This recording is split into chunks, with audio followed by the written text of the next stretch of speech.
नमस्कार। आप देख रहे हैं स्पेशल कवरेज न्यूज़। मैं हूं आपके साथ शिव कुमार मिश्रा। मेरे साथ हैं वरिष्ठ पत्रकार आदरणीय मीनू जैन जी। मीनू जैन जी का स्वागत और अभिनंदन। दरअसल जैसे जैसे 6 जून नजदीक आ रहा है, लोगों की धड़कनें बढ़ती चली जा रही हैं। बड़े भी क्यों नहीं, कॉकरोच इकट्ठे हो रहे हैं और कॉकरोच के सीईओ भी आ रहे हैं। अब कॉकरोच के सीईओ आ रहे हैं तो निश्चित रूप से सबकी निगाह है। लेकिन एक नई खबर निकल के आ गई, एक पोस्ट आ गया कि वो तो डिपोर्ट किए जा रहे हैं, अमेरिका से भगाए जा रहे हैं।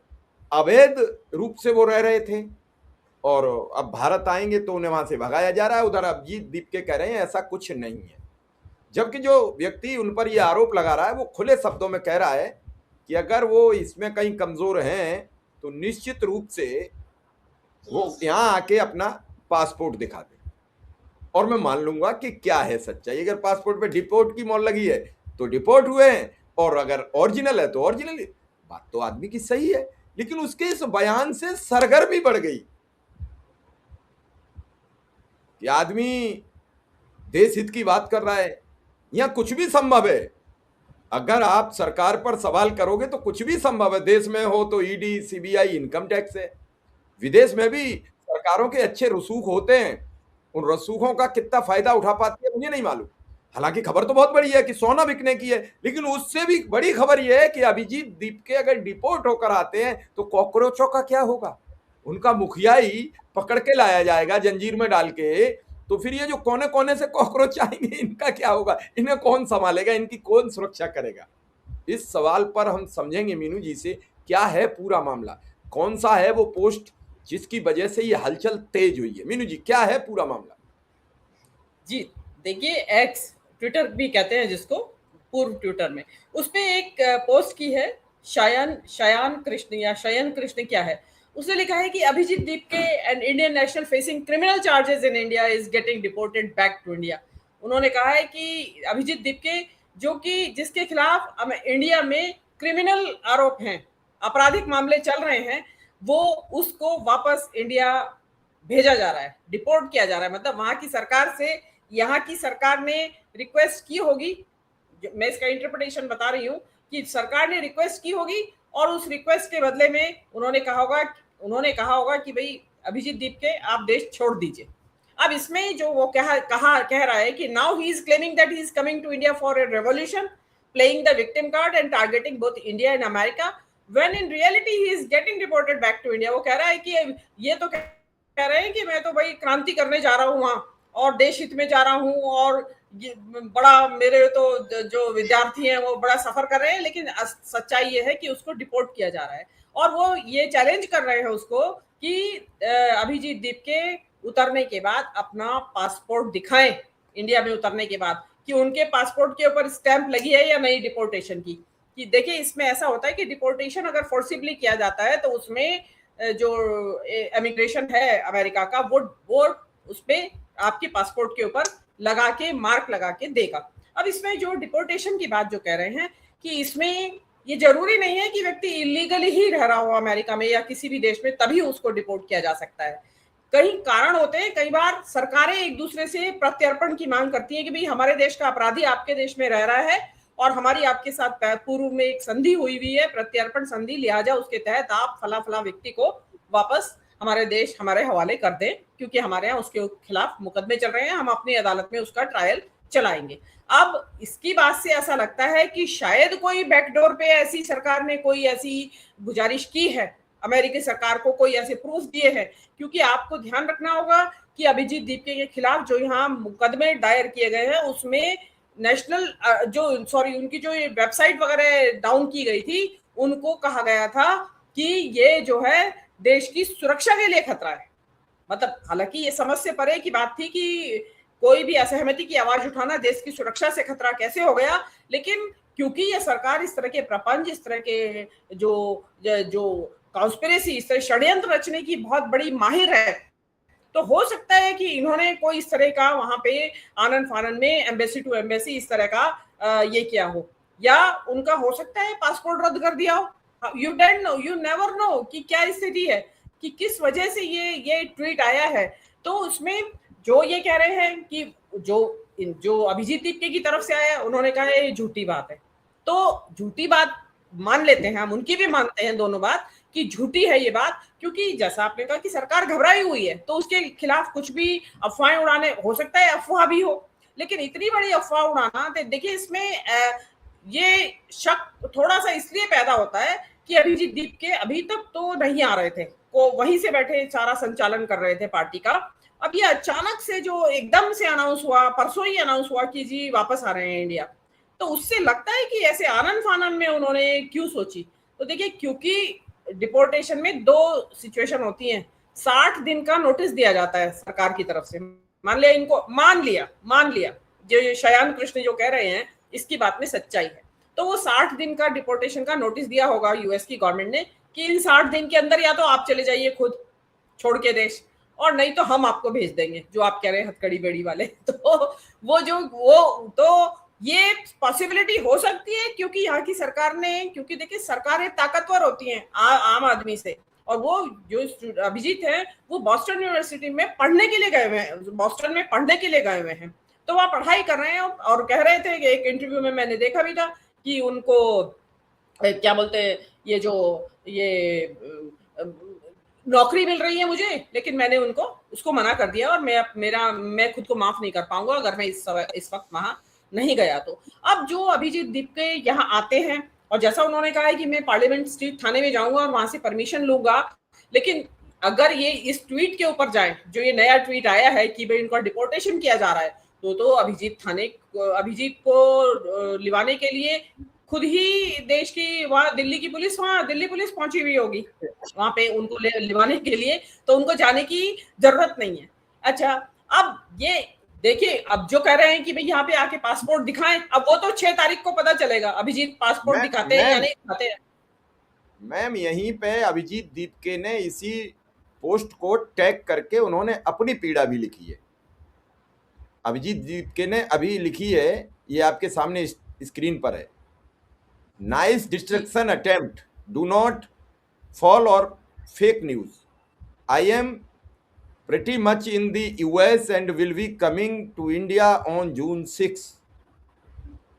वो कह रहे हैं, जी हाँ, ये उन्होंने लिखा है और उसी पोस्ट को टैग करके लिखा है जो श्याम कृष्णा की है। जी हाँ, देखिए इसमें उन्होंने इसका रिबटल दिया है, ये बहुत अच्छी बात है कि ये फेक न्यूज है, लेकिन देखिए दोनों तरफ से जो एक वार चल रहा है, उधर के लोग घबराए हुए हैं, जो सरकार की तरफ के, जो ये शयान कृष्ण इसकी बात, जिसकी जो आप नीचे की पोस्ट पढ़ेंगे तो उसमें लगता है कि ये प्रो बीजेपी आदमी है, कोई बीजेपी का समर्थक, मोदी समर्थक है, जो कि ये लगातार उसके बचाव में बात करता रहा है।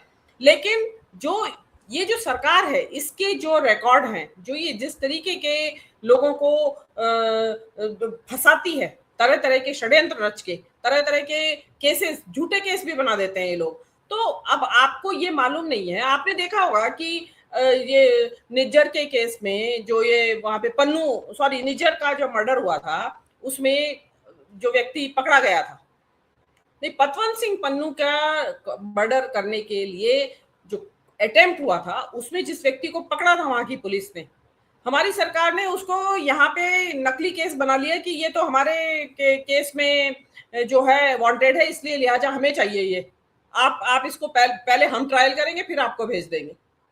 तो ये सरकार जो है वो भी घड़ी छीनने के अपराध में, तो ये जो सरकार है, ये जो सरकार इस तरह की केसेस बनाने में बड़ी माहिर है। हो सकता है कि इन्होंने अभिजीत दीपके के खिलाफ कोई ऐसा केस जिसकी कि हमें और आपको खबर भी नहीं है, हो सकता है दीपके को भी खबर ना हो कि क्या केस है, खाली नोटिस ही आया हो, और उन्होंने, क्योंकि उनके पास ऑप्शन है कि वो सरकार डिपोर्ट करे उससे पहले वो खुद ही छोड़ के आ जाए देश, तो वहां आपको कोई जरूरत नहीं है कि आपके उसके ऊपर कोई स्टैंप वगैरह लगेगी आपके पासपोर्ट पे, तब उसमें ये कोई वो नहीं आएगा, ऐसा नियम कुछ है नहीं। इसमें एक चीज और आती है मुकेश जी, मुझे ऐसा लगता है कि कुछ इन्होंने जो बीजेपी सरकार है, इन्होंने कुछ ना कुछ तो षड्यंत्र उसके खिलाफ किया है, क्योंकि अभिजीत दीपके ने आज ही अपने 3 स्पोक्स पर्सन की नियुक्ति की है पार्टी के, उसमें एक किया है इन्वेस्टिगेटिव जर्नलिस्ट सौरभ दास को नियुक्त किया है। आपने उसको कई बार देखा होगा, वायर के लिए वो करते हैं फ्रीलांसिंग, यंग लड़का है बिल्कुल, तो उसको चीफ स्पोक्स पर्सन नियुक्त किया है। उसके अलावा एक पॉलिटिकल रिसर्चर है लेडी विजेता दहिया, उसको भी स्पोक्स पर्सन, और एक मैकेंजी के साथ काम कंसल्टेंट थे कोई आशुतोष राम का, उन्हें स्पोक्स पर्सन उन्होंने नियुक्त किया है। अब उनके आने के बाद हो सकता है कि उनको ये खतरा हो कि शायद ये गिरफ्तार करेंगे मुझे, या जो भी इन्होंने झूठ सच बनाया है, जो भी षड्यंत्र इनके खिलाफ रचा गया है, उसके तहत मेरा मानना ऐसा है कि गिरफ्तारी ये लोग करेंगे जरूर उसकी। अब उसका झूठा केस बनाएंगे, सच्चा बनाएंगे, क्योंकि सच्चे में तो आप ये देखिए कि कोई सरकार यहाँ अपने देश में जो कुछ हो रहा है उसको आवाज उठाना कोई गुनाह नहीं है। और मैं यहाँ दर्शकों की जानकारी के लिए एक और जानकारी और दे दूं कि अमेरिका में भी अगर एक स्टूडेंट वहां जाके किसी अपने देश में हो रहे घटनाक्रम के प्रति, किसी पॉलिटिकल या सामाजिक घटनाक्रम के प्रति अगर अमेरिका में रह के भी आवाज उठाता है तो कोई इलीगल काम नहीं कर रहा है। मतलब अगर सरकार फंसाना चाहती है कि भाई भारत सरकार के खिलाफ वहां बैठ के बोल रहा है, तो अनलेस वो उसके लिए कोई पेमेंट ना ले रहा हो, कहीं से किसी से पैसा ले रहा हो, अगर वो किसी से पैसा लेके वहां अपनी सरकार के खिलाफ आवाज उठा रहा है भारत सरकार के, तो अपराधी है वो अमेरिका के कानून में। लेकिन अगर वो पैसा नहीं ले रहा है तो वो अपराधी नहीं है। लेकिन अब ये बीजेपी वाले ऐसे लोग हैं कि ये पैसा लिया हुआ भी दिखा दें उसको, ये उसके अकाउंट में जबरन भेज दे पैसा, हैक करके उसमें हैक कर लेंगे। जैसे आपको ध्यान होगा कोरेगांव वाले जो एक्टिविस्ट थे उनके कंप्यूटर्स को हैक करके उनके अंदर जाली चिट्ठियां डलवा दी थी इन्होंने। तो आपको कुछ अंदाजा नहीं है। अभी 6 तारीख तक अभिजीत दीप के लौट के आएंगे, उसके बाद क्या स्थिति होती है, क्या निकल के आता है, आएंगे भी कि नहीं आएंगे। मुझे ये भी लगता है हो सकता है अभिजीत दीप के ने भी थोड़ा ऐसी एक बलून छोड़ा हो कि देखते हैं क्या प्रतिक्रिया आती है। और अब उन्होंने 3 जो स्पोक्स पर्सन नियुक्त कर दिए हैं, तो हो सकता है वो, क्योंकि अभिजीत दीप के विदेश में बैठे हैं तो लोगों को जरा विश्वास कम होता है कि भाई देश में आके करो ना, यहाँ आके बोलो, उसको चैलेंज भी किया जा रहा है। तो हो सकता है कि अभिजीत दीप के नहीं ना आने की भी मंशा हो और इनको भेज दिया हो, और यहाँ पे 2 आदमियों का इस्तीफा इन्होंने करवा भी दिया है कि अभिजीत दीप के, ताकि शांत हो जाए। अब देखने वाली बात होगी, देखिए सोनम वांगचुक ने भी ज्वाइन कर लिया है, इनका जो वो है ऑनरेरी कॉकरोच तो वो थे ही, और उन्होंने अनाउंस कर दिया कि मैं आऊंगा जंतर मंतर पे प्रोटेस्ट में भाग लूंगा, जो धर्मेंद्र प्रधान के इस्तीफा के लिए जो प्रोटेस्ट हो रहा है। तो वो चीज उन्होंने ये कहा है कि अगर धर्मेंद्र प्रधान का इस्तीफा, उन्होंने कहा कि धर्मेंद्र प्रधान का इस्तीफा अगर 5 तारीख तक नई सरकार लेती है तो मैं भी 6 जून को आऊंगा। हाँ, तो ये अभी भी देखिए 5, और देखिए 5 तारीख को अगर वो चलेंगे भी तो वो 6 जून के सुबह को नहीं पहुंच सकते, 23-24 घंटे लगते हैं अमेरिका से आने में। तो इसलिए जो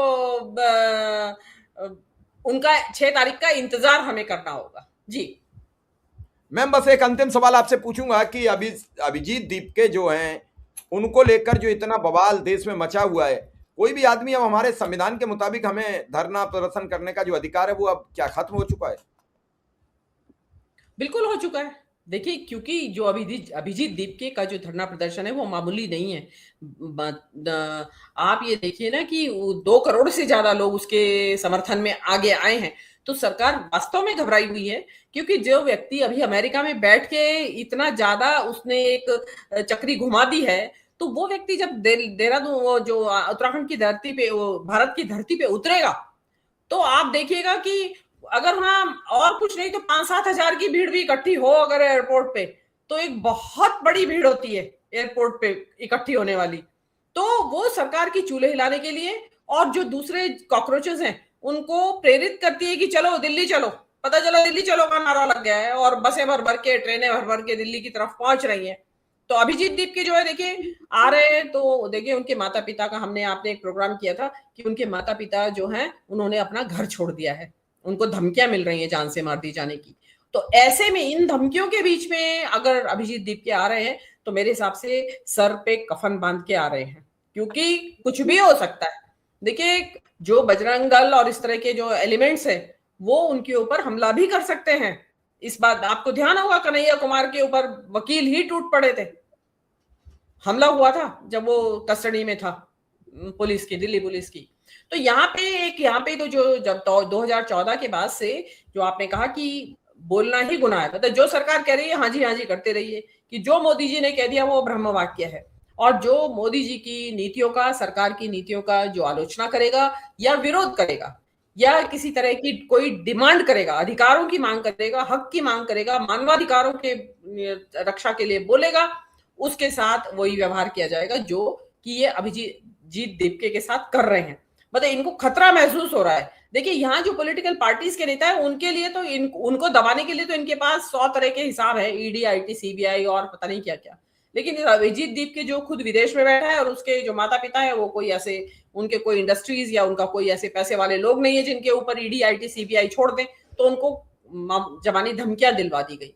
तो देखिए बोलना तो देश में, और अभी तो थोड़ा बहुत बोल भी रहे हैं, ये धीरे जैसे जैसे सरकार के ऊपर खतरा बढ़ता रहेगा, जैसे जैसे ये सरकार अपने ही कर्मों के दलदल में फंसती चली जाएगी, क्योंकि आर्थिक स्थिति आपने आज देखा भी है कि सोना बेच दिया है सरकार ने। ब्लूमबर्ग की रिपोर्ट है कि इस सरकार ने जो क्राइसिस है डॉलर का, हमारे देश में डॉलर का भंडार घट गया है, उसको भरने के लिए सोना बेच दिया है देश का।